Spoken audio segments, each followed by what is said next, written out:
Hello, welcome to Driver's Seat and to the all-new Vauxhall Insignia. Now, it's available in two body styles, this 5-door hatch called the Grand Sport and an estate version called the Grand Tourer. There's 7 engines, 3 of which are petrol and 4 diesels, whilst there's 7 trims to choose from. The biggest difference you'll notice with the Insignia is just the way it looks. It's lost that frumpy 5-door hatch and is now sleeker, more grand coupe. That's because it's 92mm longer. The wheelbase has been stretched by 55mm. It's a little bit wider. It's 7mm, whilst the track has been widened by 11mm, but it's 29mm lower. And roughly it's the same size as the new BMW 5 Series. Yet despite the growth in size, it's much lighter than before. It looks more compact and a lot sleeker in profile. Inside, the interior's got quite a nice premium look. You've got a touchscreen infotainment system high up on the dash with not too many buttons to clutter it. There's some climate control buttons, but everything's really controlled through that system. There's plenty of leather in here with the contrasting stitching on the doors, this nice trim finish with a bit of chrome on the door handle, and everything does feel quite premium. The soft touch dash helps as well, and it's soft touch up here, so you can get very comfortable. It's also quite cosseting, so you feel as though you're part of the car. The seat adjusts for height well, and I can actually go very, very low, and there's loads of headroom. There's also a tilt function as well, which is very much appreciated, which will help you get more comfortable. The steering wheel has excellent tilt and reach adjustment, so most should be able to find a comfortable driving position. The doors have got a good sized door bin that will take quite a lot of bits. There's 2 cup holders towards the front and what looks like a pen tray, push up little panel in there, and quite a deep storage compartment between the seats. The glove box is about 2/3 usable. In the back, however, there's loads of room. I've got acres of leg knee room. It's fantastic, and my feet can get comfortable as well. At 5'9", I don't have a huge amount of headroom. That's because of the sloping roof profile, but there's lots of leg room, so I can slouch forward if I want to. In the door, there's a reasonable door bin, and between the seats there's a fold-down armrest with 2 cup holders. This model's got rear heated seats and 2 USB points for your iPads or battery-hungry phones.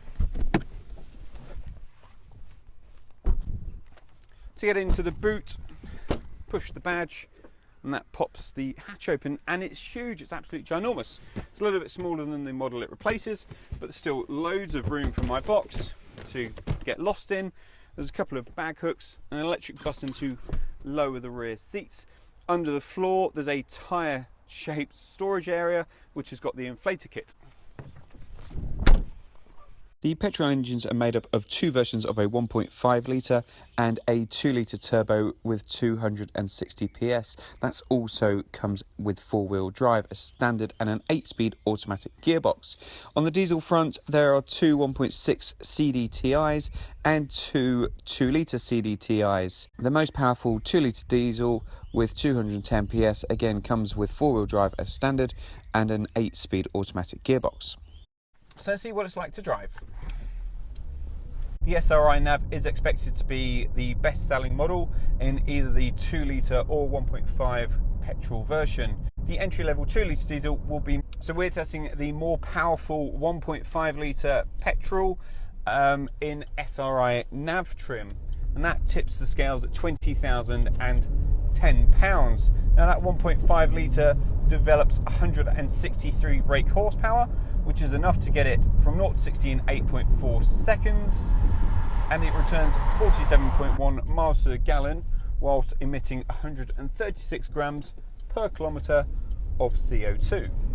Peak torque kicks in at 2,000 revs per minute through to 4,500, whilst peak power arrives at 5,600 revs. This has got a 6-speed manual gearbox, and it's quite pleasant to use. It's quite mechanical in its feel, so feels reliable. The clutch is a little bit on the heavy side and might become a little bit of a chore in heavier traffic, but it's not too bad. The engine's got quite a nice little growl to it. To get the best from the engine, you need to get over 3,000 revs per minute, and you do feel a bit of a wall of torque come in there.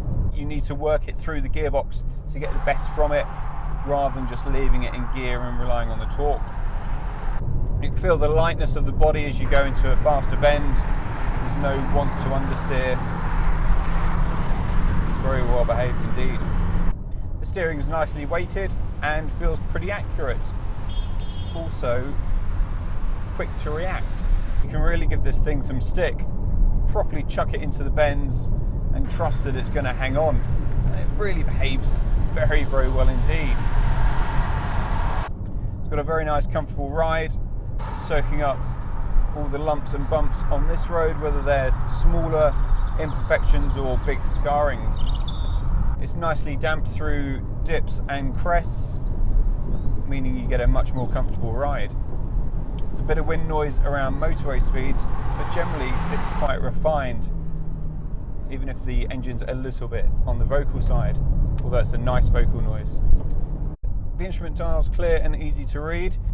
The central part is digitalised and can either be your speedometer or change to what you'd like, whether you'd like that to be satellite navigation or audio or your phone. The head-up display is bright and clear. You can also change the info you'd like to show, so it's always got your speed on there, but you can change to show nav information, revs, the speed limit, or what radio station or music you're listening to. There's definitely a decent feel of quality in here, although I have found the odd plastic has a sharper edge and can be a bit scratchy, but generally it's a very pleasant place to be. The seats are comfortable, but remember they are the optional extra version. The panel in front of the gear lever would be nicer if that was weighted and you could push it to release it automatically. There's plenty of extras on this model, including winter pack, the Intel Lux LED lights, noise reducing laminated side windows, a head-up display, driving assistance pack, 18-inch bi-colour alloy wheels, brilliant paintwork, 8-inch colour instrument display, driver assistance pack 4, and these leather sport seats. So that means the price for this car is £25,640.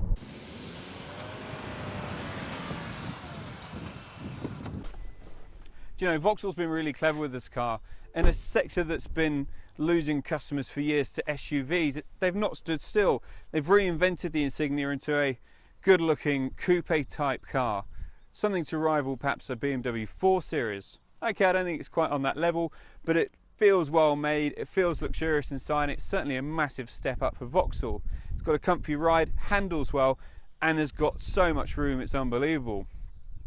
Thanks for watching Driver's Seat. I hope you've enjoyed today's video. If you have, remember to subscribe to the channel for free and let us know what you think in the comments section below of the all-new Vauxhall Insignia.